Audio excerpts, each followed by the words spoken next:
কে কেমন আছেন? আশা করি সকলেই ভালো আছেন। ঈদ মোবারক সকলকে। ঈদের লম্বা একটা ছুটি পেয়েছি। সেটা তো খুবই আনন্দের বিষয়। বিভিন্ন জায়গায় বেড়াতে গিয়েছি। আমার বাসায়ও অনেকেই বেড়াতে এসেছেন। হঠাৎ করে যদি আপনাদের খুব দ্রুত রান্না করতে হয়, তখন কিভাবে মাটন রান্না করবেন? আজ অনুমানের রান্নাতে আপনাদেরকে আমি তাই দেখাবো। মাটন রান্না করার জন্য প্রথমেই আমি মাটনগুলোকে ছোট ছোট পিস করে নিয়েছি। তারপর মাটনটা ভালো করে ধুয়ে পানি ঝরিয়ে নিয়েছি। এবার তাতে একে একে সব উপকরণ দিয়ে দেব। মশলাগুলো দিয়ে তারপরে মাটনটাকে খুব ভালো করে মাখাতে হবে। এ পর্যায়ে আমি এখানে দিয়ে দিয়েছি হলুদ গুঁড়ো, মরিচ গুঁড়ো, জিরার গুঁড়ো, ধনিয়ার গুঁড়ো, পরিমাণ মতো লবণ, তারপর দিয়ে দিলাম সরিষার তেল, আর আমি এখানে অল্প একটু টক দই দিয়েছি, আর ২ চামচের মতো সয়া সস দিয়েছি। যেহেতু খুব দ্রুত রান্নাটা, তাই সয়া সস এবং দই দিয়েছি।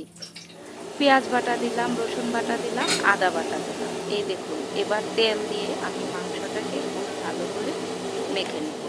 পরিমাণ মতো লবণ দিব। লবণ দিয়ে এবার মাংসটা খুব ভালো করে মেখে নেব। মাংসটা মাখানোতেই কিন্তু এর অর্ধেকটা স্বাদ মিশে আছে। মাংসটা যত ভালো করে মাখানো হবে, এর স্বাদ কিন্তু ততই বাড়বে। আর দেখুন, আমি মাংসটা এমনভাবে মাখিয়েছি, কোনো অংশ মশলা লাগেনি, এরকম কোনো অংশ নাই। তারপর কিছু ছোট আলু সেদ্ধ করে নিয়েছি। আপনারা যদি মাংসে আলু খেতে পছন্দ না করেন, তাহলে আলুটাকে একদম স্কিপ করে দেবেন। কিন্তু আমার পরিবারের সবাই আলু খেতে খুবই পছন্দ করে। মাংসের আলু খেতে তারা খুব পছন্দ করে। আলু না দিলে তাদের একটু মন খারাপ হয়। তাই খেয়াল করে দেখবেন, আমি কিন্তু মাংসে সবসময় এরকম ছোট আলুগুলো কষ্ট করে ছুলে হলেও মাংসতে আলু দিয়ে থাকি।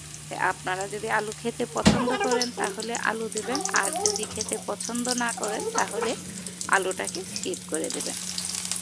মাংস মাখানোর পর আমি প্রেসার কুকারে মাংসটা দিয়ে দিলাম, আর যেই পাত্রে মাংসটা মাখিয়েছি সেই পাত্রটা ধুয়ে সামান্য একটু পানি দিয়ে আমি প্রেসার কুকারে চুলার উপরে বসিয়ে দিলাম।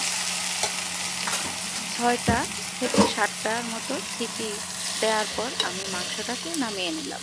কারণ আমি দেখেছি নামিয়ে যে মাংসটা বেশিরভাগ সেদ্ধ হয়ে গেছে, ৯০%ই মাংস সেদ্ধ হয়ে গিয়েছে। এবার কড়াইয়ে তেল দিয়ে দিলাম। তেল দিয়ে তারপর তাতে দিয়ে দিলাম আস্ত শুকনো লঙ্কা এবং ২টো তেজপাতা। তারপর তাতে পেঁয়াজ কুচি ও কালো জিরা দিয়ে দিলাম। এই ফোড়নটা যখন একটু ভাজা ভাজা হয়ে আসবে, মানে পেঁয়াজটা যখন বাদামি রং হয়ে আসবে, তখন তার মাঝে এই মাংসগুলো দিয়ে দেব। মাংসটা আমি যেই পানিটা উঠেছিল সেই পানি সহ ওই মাংসটা দিয়ে দেব। দিয়ে এটাকে ভালো করে কষিয়ে নেব। মাংস তো আমার সেদ্ধ হয়ে গিয়েছে। এই পানিটুকু কিন্তু মাংস থেকেই উঠেছে। তারপর মাংসটা একদিকে বসিয়ে দিয়ে এবার আমি আলুটাকে ভেজে নেব। আলু কিন্তু আমি হলুদ, মরিচ আর লবণ দিয়ে তেলে লাল লাল করে ভেজে নিয়েছি। আপনাদেরকে তো আগেই বলেছি, যারা আলু খেতে পছন্দ করেন না তারা আলুটা স্কিপ করে নেবেন। আর অন্য রান্না কিন্তু সব একই রকম। দেখুন, আমি একটু পর পর ঢাকনাটা খুলে মাংসটাকে নাড়া দিয়ে দিচ্ছি, কারণ নয়তো নিচ দিয়ে মাংসটা লেগে যাবে, তখন একটা পুড়া পুড়া গন্ধ বেরিয়ে যাবে, খেতে ভালো লাগবে না। ভাজা আলুগুলো এই কষানো মাংসে দিয়ে দিলাম। এখন একটু নাড়াচাড়া করব। গরম মশলার গুঁড়া দিয়ে দিলাম। তারপর এটাকে ভালো করে নাড়াচাড়া করে মিশিয়ে নেব। মাংসটা খুব সুন্দর দেখুন কষানো হয়ে গিয়েছে। যেহেতু আমি একটু মাখা মাখা করে নেব, তাই সামান্য পরিমাণ গরম পানি দিয়ে